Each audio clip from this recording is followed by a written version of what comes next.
I'm Madison, 32, female, and at my brother's birthday dinner, after being told there was no seat for me, my family tried to stick me with a $3,200 bill. It sounds like the plot of a terrible comedy, but it was the logical conclusion to 32 years of being the family's resident ghost. A person they only saw when they needed something, and who was expected to be grateful for the privilege of being ignored. My family operates on a simple, unspoken system. There are two tiers of children, the golden child and the other one. My younger brother, Caleb, is the golden child. I am, and have always been, the other one. This wasn't a secret. It was a fundamental truth of our household, as certain as the sun rising in the east. The difference in treatment was so stark, so consistent, that it became the background radiation of my childhood. I learned early on that my achievements were benchmarks, while Caleb's were miracles. My needs were inconveniences, while his were urgent priorities. The first time the disparity became painfully, publicly clear was when I turned 16. For a full year, I had worked every weekend and after school at a local greasy spoon diner, the smell of fried onions and stale coffee clinging to me like a second skin. I saved every dollar, my bank book a sacred text filled with small, hard-won deposits. My goal was a 1998 Toyota Camry I'd seen on a used car lot, a reliable, boring, and utterly beautiful symbol of freedom. On the day I finally bought it, I drove it home with a grin so wide my face ached. I parked it in the driveway and ran inside, bursting to show my parents. My dad, Robert, glanced out the window and nodded. "Good," he said, not looking up from his newspaper. "Sensible car." My mom, Linda, gave my arm a pat. "Just be careful, honey. Insurance is expensive." That was it. No celebration, no pictures, no ride around the block. Just a pragmatic acknowledgement that I had acquired a utility. 3 years later, Caleb turned 16. He had never worked a day in his life, his afternoons filled with soccer practice and hanging out with friends. On the morning of his birthday, a brand-new cherry-red Jeep Wrangler sat in the driveway with a giant bow on it. "It's an investment in his social life," my mother declared, beaming as Caleb whooped with joy. "It's so important for a young man to be popular." My father clapped him on the back, a proud smile stretching across his face. "Only the best for my boy." I stood on the porch, my sensible, 10-year-old Camry looking dusty and pathetic next to the gleaming monument to my brother's effortless success. It wasn't just the car, it was the message. My hard work earned a nod. His existence earned a parade. The pattern repeated itself with our education. I knew college was on me. I chose a state school for its affordability, applied for every scholarship I could find, and still had to take out significant loans.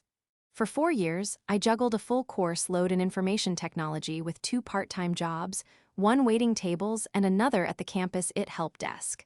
I graduated with honors, a degree, and a mountain of debt. My parents sent a congrats text. When it was Caleb's turn, he decided he wanted to attend a private, out-of-state university with a fancy public relations program. The tuition was astronomical. "He has to follow his passion," my mother explained to me in a hushed, reverent tone, as if Caleb was a world-renowned artist instead of a teenager who was good at talking. They paid for everything: tuition, housing, a generous meal plan, and a stipend, so he wouldn't have to endure the character-building horror of a part-time job. When he graduated, they threw a massive party, renting out a local hall and inviting everyone we had ever known. My father gave a tearful speech about how proud he was of Caleb for finding himself. I stood in the back, sipping a flat soda, feeling more like a distant cousin than a sister. Even our first homes were subject to the family's tiered system of affection. I spent my 20s living like a monk, saving every spare penny. I bypassed expensive vacations, drove my Camry into the ground, and learned to cook instead of eating out. Finally, I saved enough for a down payment on a small, one-bedroom condo in a quiet, slightly boring suburb. It was my castle. The day I got the keys, I felt a sense of pride that was deep and unshakable. I called my parents, excited to share the news. "Oh, that's nice, dear," my mom said. "Is it in a safe neighborhood?" My father's contribution was, make sure you read all the HOA bylaws. They can be tricky. A year later, Caleb decided he was tired of renting. He'd found a trendy loft apartment in the most expensive part of the city. My parents gifted him the down payment. It was a sum so large it made my head spin. He deserves a good start, my dad told me, as if my own start, built on my own sweat and sacrifice, was somehow inferior. The city is we. Ray, things are happening. It's important for his career. Each incident was a small cut, but they added up. Over the years, I had built up a thick wall of scar tissue. I learned to expect less, to celebrate my own victories silently, to find validation from within. I told myself it didn't matter. I had a good career as an IT consultant, a life I had built myself, and a quiet sense of satisfaction that came from my own independence. But every now and then, a new incident would find a soft spot, a tiny crack in the wall, and the old hurt would sting as freshly as it did when I was 16, staring at that cherry-red Jeep. I kept hoping, foolishly, that one day they would see me, really see me. That hope, as it turned out, was the last thing that needed to die. And its funeral was about to be held at a very expensive restaurant. The invitation arrived not as a call or a thoughtful card, but as a notification ping from the family group chat, a digital space I mostly kept on mute. It was a message from my mother, Linda, filled with her signature excessive use of emojis. Hi everyone. As you know, our wonderful Caleb is turning the big 2-5 next Saturday. To celebrate, we've booked a table at the Gilded Vine for 7 p.m. Can't wait to celebrate my amazing boy with all of you. Let me know who can make it. My stomach tightened. The Gilded Vine. It was one of those places that was spoken of in hushed, reverent tones, a place known less for its food and more for its eye-watering prices. It was the kind of restaurant where the waiters wore tuxedos and the water was imported from a glacial spring in Norway. It was, in short, the perfect setting for a monument to Caleb. My first instinct was to say no. I envisioned the evening perfectly, Caleb at the head of the table, soaking in the adoration. My parents looking at him with a gooey pride they never once directed at me.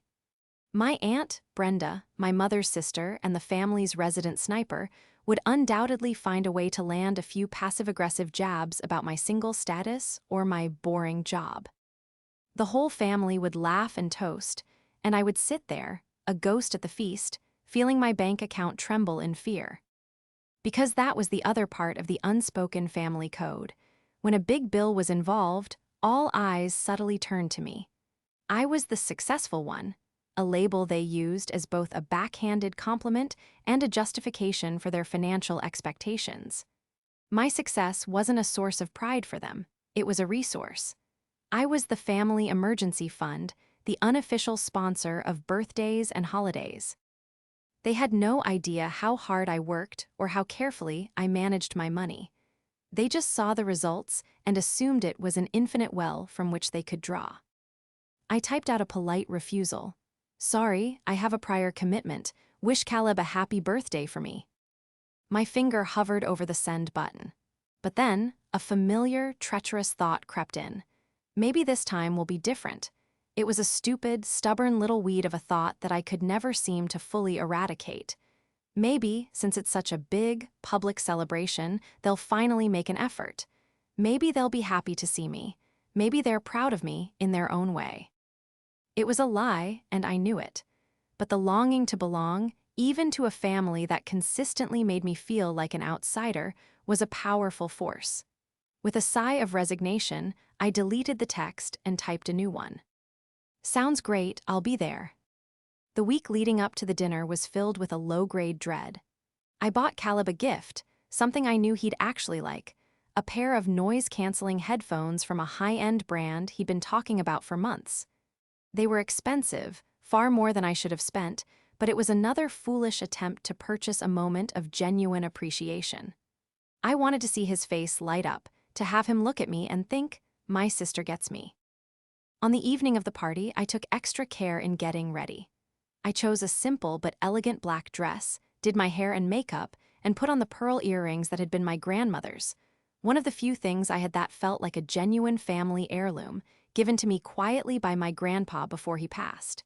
As I looked in the mirror, I saw a composed, successful woman. I was not the awkward teenager standing in the shadow of a new Jeep. I was a person of substance. I took a deep breath, trying to carry that feeling with me as I walked out the door. The gilded vine was even more opulent than I had imagined. A valet whisked my car away.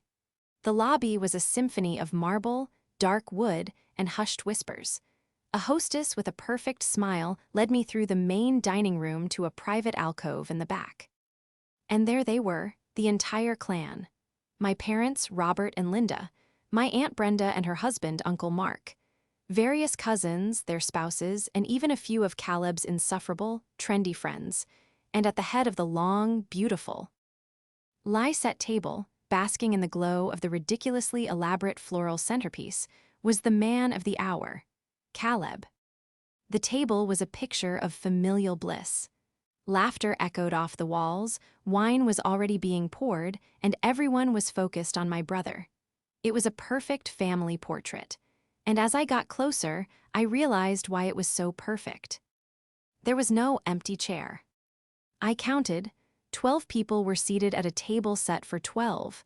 Every place setting was occupied. Every wine glass was accounted for.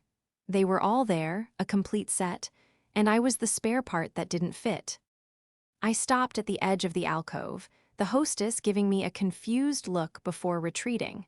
My gift bag felt heavy in my hand. A cold knot formed in my gut. I had walked in feeling like a woman of substance, but in the space of 10 seconds, I had been reduced to nothing more than a logistical error. A few seconds passed, which felt like an eternity. The laughter at the table died down as a few of my cousins noticed me standing there, a lone figure hovering at the entrance to their perfect little world. A wave of awkward silence rippled down the table, finally reaching my parents. My mother, Linda, was the first to speak.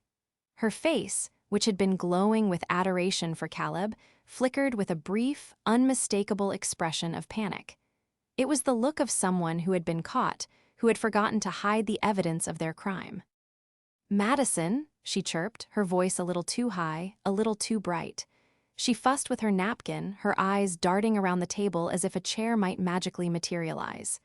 "You're here, we seem to have miscounted." "Miscounted?" I repeated, my voice flat. I kept my eyes on her, refusing to let her off the hook.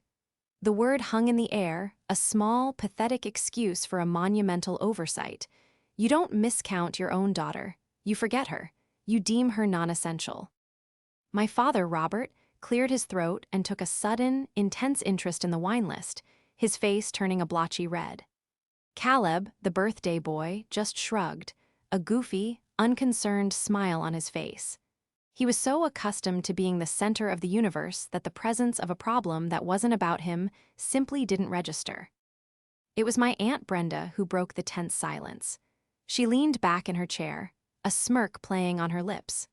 Brenda had always relished her role as the family's truth-teller, the one who would say the cruel things everyone else was only thinking. She saw my public exclusion not as an embarrassing mistake, but as a perfect opportunity. "Oh well," she said, her voice carrying across the table with theatrical nonchalance. She took a slow sip of her wine, her eyes locking onto mine.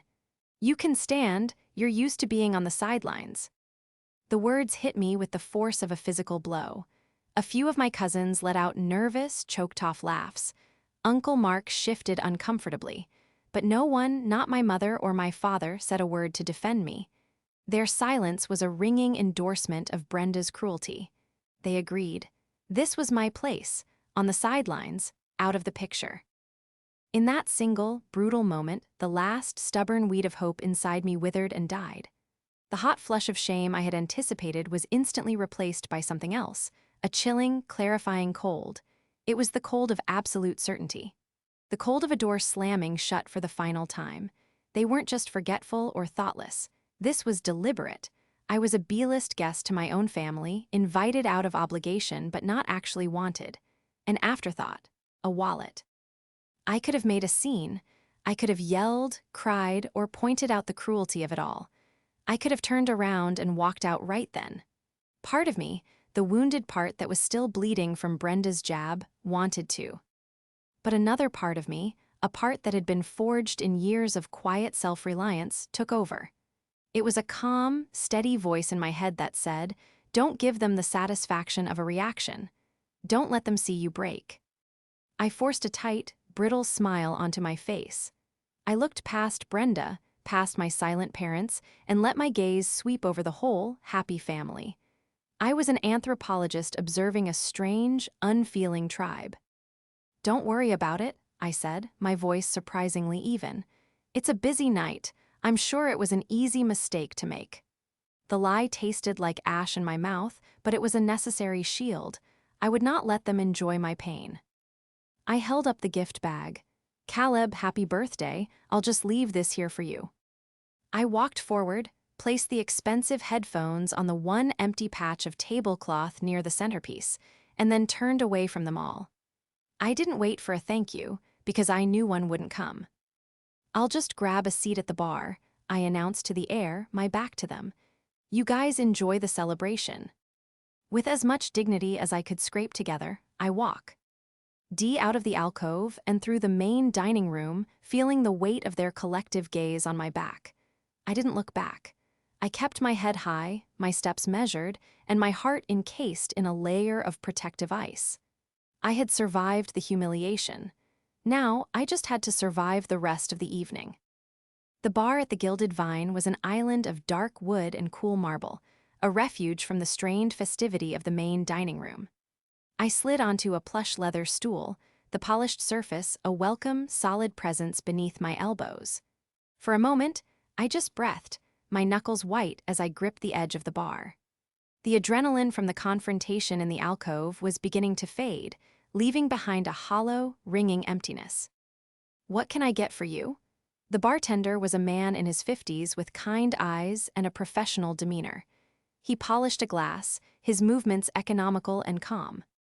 "A glass of your house Cabernet, please," I said, "and a menu." He nodded, and a few moments later, a deep red wine was in front of me. I took a long sip, the warmth spreading through my chest, chasing away some of the chill. From my perch, I had a clear, unobstructed view of the private alcove where my family was celebrating. They had already recovered from the brief awkwardness of my arrival. The laughter was back, louder than before, as if to compensate.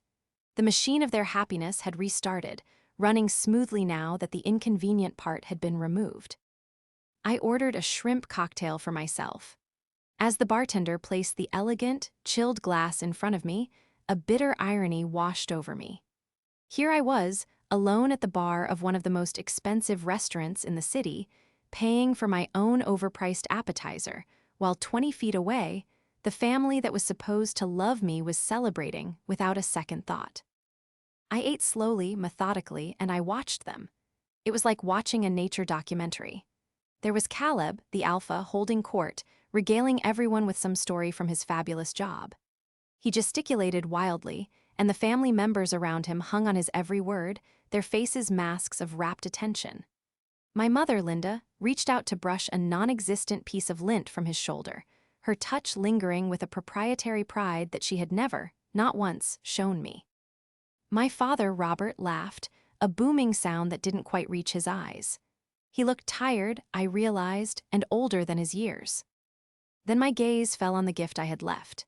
It sat on the table, a forgotten object in the midst of the revelry. After a while, Caleb began opening his other presents. He tore through wrapping paper with theatrical glee, holding up shirts, gag gifts, and envelopes of cash for everyone to see. When he finally got to my bag, he pulled out the headphones, looked at them for a second with a flicker of recognition, and then simply put them down on the table with the rest of the hoard. He didn't look for me. He didn't acknowledge that the person who had given him a $300 gift was sitting alone just a few yards away. It was just another tribute laid at his feet. The physical distance between the bar and that table created an emotional distance I had never felt before. The wall of scar tissue I had built over the years was transforming. It was no longer a defense mechanism. It was becoming a foundation. As I watched them, the years of small and large slights replayed in my mind, not as a highlight reel of pain, but as a collection of data points. The Jeep, the private university, the down payment, the forgotten birthdays, the way my accomplishments were met with silence and his were met with roaring applause. The way I was expected to be the responsible, low-maintenance, self-sufficient one, so they could pour all their energy, attention, and resources into him. Brenda's words echoed in my head. "You're used to being on the sidelines." She was right. I was. I had spent my entire life on the sidelines of my own family, waiting to be called into the game, foolishly believing that if I was just good enough, quiet enough, generous enough, they would finally let me play. But sitting there, watching them pose for a group selfie, their heads pressed together, smiling brightly, a perfect, complete family unit, I realized the truth. They didn't want me in the game. They needed me on the sidelines. My role was to be the stable, responsible background character who made their extravagant lives possible. I was the financial safety net, the emotional scapegoat, the designated adult in a family of perpetual children. My independence wasn't a source of pride for them. It was a convenience. "Rough night?" the bartender asked quietly, topping off my wine without me asking. I looked up, startled out of my reverie. I managed a small, wry smile. "You could say that, family dinner." He nodded with an air of profound understanding. "Say no more." He slid a small bowl of olives toward me. "On the whose?" "Me." The simple, unexpected kindness from a total stranger was almost enough to make me cry.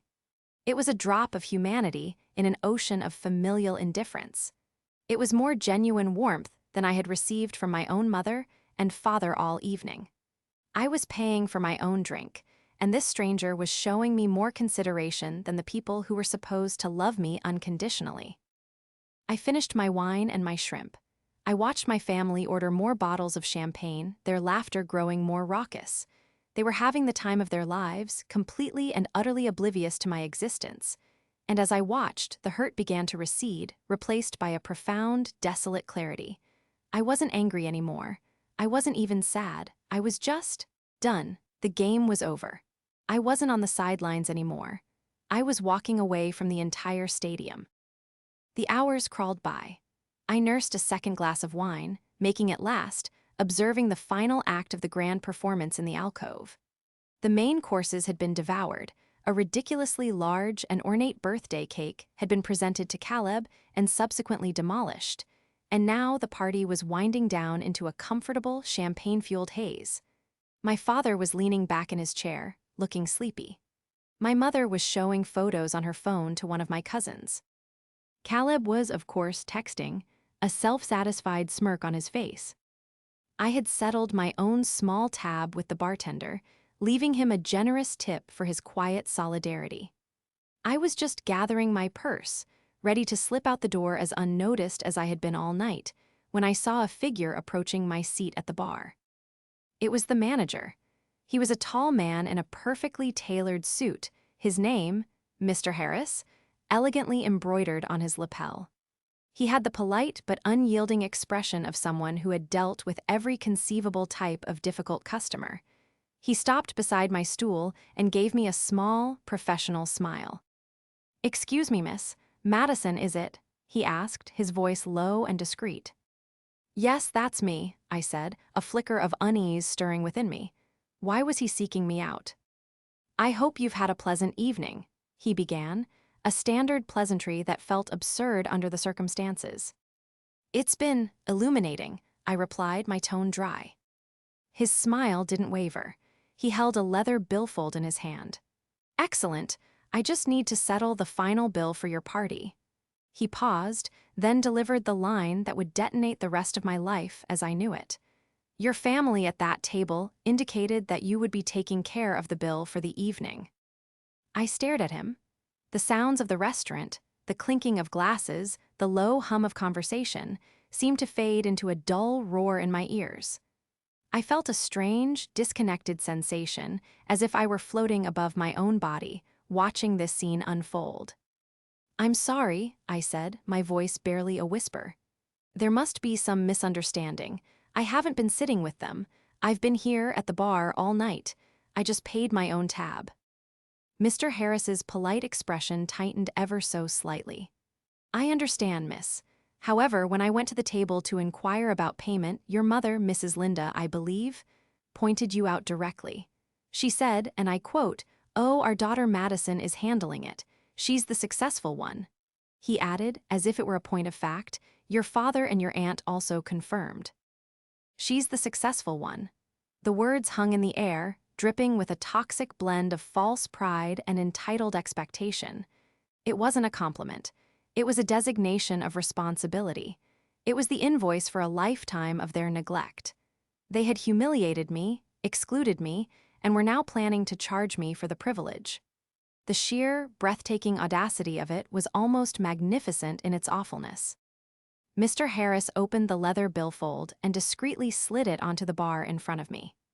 The total for the party of 12, including food, beverages, and the cake-cutting fee, comes to $3,214.72. $3,214.72. I looked at the number. I looked at the long list of items: bottles of champagne I hadn't tasted, steaks I hadn't eaten, appetizers shared by people who had laughed at my expense. At the very bottom was a private alcove service charge. They were literally trying to make me pay for the stage on which they had performed my public shaming. All the years of being the family doormat, the ATM, the ever-reliable, ever-forgiving Madison, coalesced into a single, diamond-hard point of clarity in my mind. The ice that had formed around my heart earlier in the evening wasn't melting. It was solidifying. It was becoming steel. I looked from the bill back to Mr. Harris, whose professional patience was beginning to wear thin. I thought about the scene this would cause.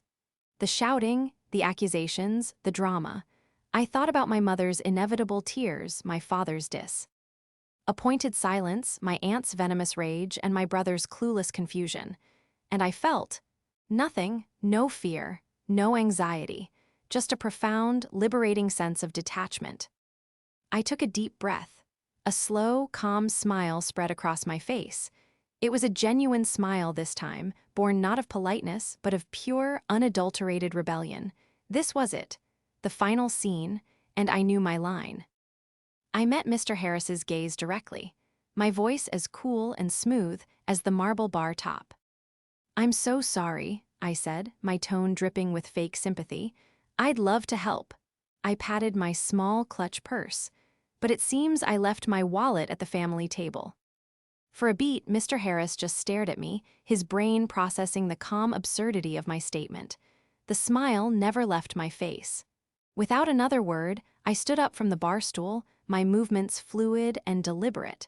I took the last sip of my now tepid water, the picture of a satisfied customer concluding her evening. I picked up my purse. "Thank you for the lovely service," I said to the kind bartender, who was watching the scene unfold with wide, disbelieving eyes. He gave me a slight, conspiratorial nod. Then, I turned and began to walk towards the main entrance. Each step felt light, almost buoyant. The weight of 32 years of familial expectation was lifting from my shoulders with every footfall. It was the most liberating walk of my life. Behind me, I heard the first stirrings of chaos. Miss, you can't just leave." Mr. Harris's voice was sharp with alarm now. I didn't slow down. I could feel the eyes of the other diners on me, but I didn't care. My focus was on the heavy, ornate doors that led to the freedom of the cool night air. I heard Mr. Harris's brisk footsteps heading not towards me, but towards the alcove. I heard his voice, no longer discreet, speaking in urgent tones to my family. "Excuse me, sir, ma'am. There seems to be a significant problem with the bill." I didn't need to see it to picture it. The confused looks on their faces. My mother, Linda, gesturing vaguely towards the bar where I had been sitting, her expression one of baffled indignation. "What problem? Our daughter Madison is paying." And then Mr. Harris's reply, which must have landed like a grenade in their champagne-soaked bubble. "I'm afraid not. She informed me she left her wallet with you." A moment of stunned silence, and then the eruption. It started as a confused murmur, then escalated into a sharp, piercing shriek. It was my mother's voice, a sound I knew well, the sound of her world not going precisely according to her plan. What? And then, the sound that would be seared into my memory forever. The glorious, validating, ultimate proof that I had finally done the right thing. Stop her. My mother's voice, raw with panic and fury, echoed through the entire restaurant. Somebody stop her. I didn't look back. A small, triumphant smile played on my lips. I pushed open the heavy door and stepped out into the night. The valet, startled by the commotion, looked from me to the door and back again. I handed him my ticket. "My car, please," I said, my voice as calm as a summer lake. My phone, which had been silent in my purse, began to vibrate violently. It didn't buzz, it convulsed. A relentless, frantic series of notifications. I didn't need to look. I knew the digital assault had begun. The valet brought my car around. As I got in, I could see figures spilling out of the restaurant entrance. My father, his face pale and slack with shock. My Aunt Brenda, her face contorted in a mask of pure rage. And my mother, pointing a trembling finger at my car, her mouth opening and closing like a fish. I put the car in drive and pulled away from the curb, smoothly and legally. I didn't speed. I didn't burn rubber. I just left. In my rearview mirror, I saw Mr. Harris holding my mother back, his arms crossed, his expression now one of grim resignation. He knew he'd been caught in the middle of a family implosion. As I drove, my phone continued its frantic dance on the passenger seat. The screen lit up with call after call, text after text. "Mom, where are you? You get back here right now. This is the most humiliating moment of my life. Mom, Madison, I am not joking. They are going to call the police. Aunt Brenda, you selfish little brat, you always were a disappointment. Wait until I tell everyone what you did. Dad, Maddie, please, this is a misunderstanding. Just come back and we can sort it out. Caleb, yo, what's going on? Mom is freaking out." I let the notifications flash, a fireworks display celebrating my newfound independence. A hysterical laugh bubbled up from my chest. I had to pull over for a moment, just to let it out. I laughed until tears streamed down my face, not tears of sadness or regret, but tears of pure, unadulterated relief. The ghost had finally left the building, and she'd stuck them with the bill for the exorcism. When I finally got home, I said my phone and tossed it onto the couch. I walked into my quiet, peaceful condo, the home I had bought with my own money, filled with furniture I had chosen, a sanctuary built by me for me. I made a cup of tea, sat in my favorite armchair, and for the first time in as long as I could remember, I felt completely, utterly, and blissfully alone. And it was wonderful. The next morning, I woke up to a silence that felt both deafening and deeply peaceful. My phone, which I had left on the couch, was a dead brick of a device, its battery drained by the overnight onslaught of my family's collective meltdown. I plugged it in and watched it come to life, bracing myself for the digital fallout. There were 37 missed calls, 12 from my mother, 10 from my father, 8 from Aunt Brenda, and 7 from a confused Caleb. There were over 100 text messages, a chaotic tapestry of rage, guilt, threats, and manipulation. "You've ruined this family. How could you do this to your brother on his birthday?" Mr. Harris was very understanding, but we had to put the bill on Dad's credit card. Do you know what the interest rate on that is? "You owe us $3,214.72. I will be sending you my Venmo." That one was from Brenda. I read them all, not with anger or hurt, but with the detached curiosity of a researcher examining a dead specimen. These were not the words of a loving family concerned for my well-being. They were the frantic squeals of a system whose primary cog had just broken. They weren't mad that I was hurt. They were mad that I was no longer useful. Later that morning, a call came from an unknown number. I answered cautiously. It was Mr. Harris from the restaurant. His tone was professional and devoid of any judgment. Ms. Madison, he said, I'm calling as a formality. I just wanted to confirm the details of last night. You were a separate party at the bar, correct? That's correct, Mr. Harris, I replied calmly. I settled my own tab with the bartender before I left. And you at no point agreed to cover the expenses for the party in the alcove. At no point, I confirmed. In fact, I was explicitly excluded from that party. It was made very clear to me that I was not a part of their celebration. There was a pause on the line and then a quiet sigh. Thank you for clarifying. I witnessed the initial interaction. We have the payment from your father's card, so from our perspective, the matter is settled. I apologize that you were put in that position in our establishment. Thank you, Mr. Harris. I appreciate that, I said, and I meant it. His professional decency was a stark contrast to my family's behavior. After that call, I knew what I had to do. I sat down at my computer and opened a blank email. I addressed it to my mother, my father, my brother, and my aunt. I wrote calmly and without emotion, not to argue or to wound, but to close the book. Subject: the events of last night. This email is to state, for the record, my position on what occurred at Caleb's birthday dinner. For my entire life, I have been treated as a secondary member of this family. My accomplishments have been minimized while Caleb's have been endlessly celebrated. My needs have been ignored while his have been catered to. I have been expected to be responsible, independent, and financially available so that all of the family's resources, emotional, financial, and otherwise, could be directed toward him. Last night was not a misunderstanding. It was the culmination of a 32-year-long pattern of behavior.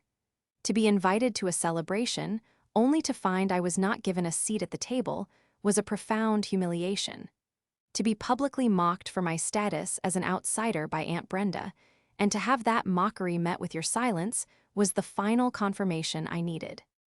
The expectation that I would then pay a $3,200 bill for a party I was not even a part of was the ultimate proof that my role in this family is not as a daughter or a sister, but as a utility. You do not see me as a person to be loved, but as a resource to be used. Therefore, to be clear, I will not be reimbursing you for the bill. It is the price of the party you wanted to have, the one you had without me. More importantly, I am stepping back from this family dynamic permanently. The constant disrespect has become too damaging for me to continue to endure. I need to protect my own peace and well-being. Please do not contact me. I will not be responding. I read it over once, took a deep breath, and hit send. Then I went through my phone and one by one I blocked their numbers. Linda, Robert, Brenda, Caleb. With each press of the block contact button, another chain fell away. When I was done, I felt a profound sense of quiet. The next few months were strange. The silence was a presence in itself. There were no more obligatory Sunday calls, no more group texts, no more invitations to events where I knew I would feel like an outsider. At first, it was jarring. The phantom limb of my family still ached sometimes. But slowly, that ache was replaced by peace. I poured the energy I used to spend navigating my family's dysfunction into myself. I took a weekend trip to the mountains, just because I could. I started a new hobby. I reconnected with friends who saw me for who I was, who celebrated my successes with genuine joy. One Saturday, about 6 months after the dinner, I was at a local art fair with a friend. The sun was warm and we were laughing about something silly. My phone buzzed with a notification. For a split second, the old reflex of anxiety tightened my chest. Then I remembered. It was just an email from work. No one from that old life could reach me anymore. I looked around at the vibrant, happy chaos of the fair, at my friend's smiling face, at the clear blue sky above. I had lost a family, yes, but in doing so, I had finally, truly found myself. I was no longer on the sidelines. I was the main character in my own life, standing right in the center of it, and the view was beautiful. So, for anyone out there who has ever been made to feel like the other one, who has been told their seat was taken, who has been expected to pay for the privilege of being disrespected, let me tell you this. The moment you decide to walk away from the table is the moment you start walking toward your own peace.